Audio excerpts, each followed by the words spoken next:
بلدیہ کورنگی میں municipal commissioner Fahim Khan نے اپنے عہدے کا چارج سنبھال لیا۔ آج صبح انہوں نے ڈپٹی کمشنر اور ایڈمنسٹریٹر محمد بختیاری سے جہاں ملاقات کی، وہیں یقینی طور پر انتہائی پرامن اور خوشگوار ماحول میں تبادلہ خیال ہوا ہوگا۔ بعد ازاں میونسپل کمشنر فہیم خان نے ملی ٹاؤن میں روایتی انداز میں بیٹھنے کی کوشش کی اور وہاں پر افسران کو طلب کر لیا، اور اس موقع پر بلدیہ کورنگی سے تعلق رکھنے والے محکمہ جاتی سربراہان وہاں پہنچ گئے، اور اس موقع پر جہاں اجلاس کی صدارت کی، وہیں پر تعارفی اجلاس بھی ہو گیا۔ حالانکہ تعارف پہلے سے تھا، کوئی بات نہیں،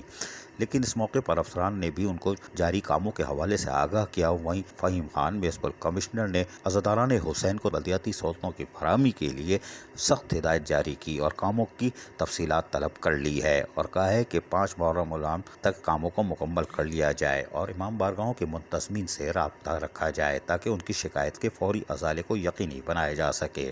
آج میونسپل کمشنر فہیم خان نے بلدیہ کورنگی کا چارج سنبھال کر کاموں کا آغاز کر دیا ہے، اور یقینی طور پر فہیم خان جو کہ پہلے بھی یہاں رہ چکے ہیں، ان کو بلدیہ کورنگی کے بارے میں اور ان کے افسران کے بارے میں مکمل آگاہی حاصل ہے، اور اب وہ فوری طور پر پہلے مرحلے میں عزاداران حسین کو سہولتوں کی فراہمی کے لیے مصروف عمل ہو چکے ہیں۔ جبکہ اجلاس کے دوران فہیم خان نے تمام افسران کو واضح طور پر ہدایت جاری کر دی ہے کہ سندھ حکومت کی طرف سے لگائے گئے اور مقامی NGOs کے تعاون سے ویکسینیشن سینٹر پر خصوصی توجہ دی جائے، اس لیے کہ وہاں لوگ آ رہے ہیں ویکسینیشن کے لیے، لہٰذا افسران کو چاہیے کہ اس طرف بھی اپنا دھیان رکھیں تاکہ لوگوں کو وہاں پہ بھی کم سے کم وقت میں سہولیات میسر آ سکے، کیونکہ یہ بھی ایک قومی فریضہ ہے۔ جبکہ فہیم خان نے بعد ازاں ملی ٹاؤن کی حدود میں جاری سڑکوں کی مرمت کے کام کا بھی معائنہ کیا، اور اب وہ یقینی طور پر عملی طور پر کاموں کا آغاز کر چکے۔ عزیز عارف KBS بلدیاتی نیوز کراچی۔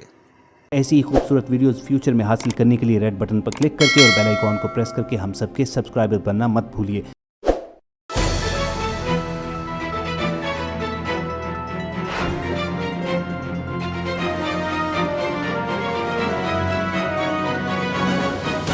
KBS بلدیاتی نیوز۔